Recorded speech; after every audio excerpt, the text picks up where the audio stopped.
কিন্তু বুঝছো, তামিম বৈশা থাকে, মেয়ে পিছের মেয়েগুলাও বলে না, ঠিক আছে? হ্যাঁ, এই যে পিচ্চি কিন্তু বলতাছে, বলো may I go to the washroom please.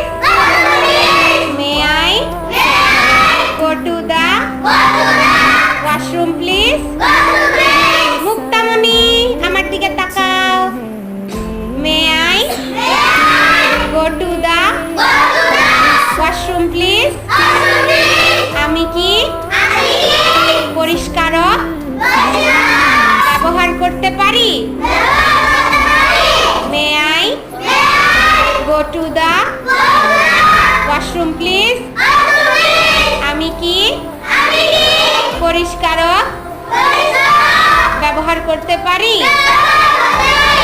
May I go to the washroom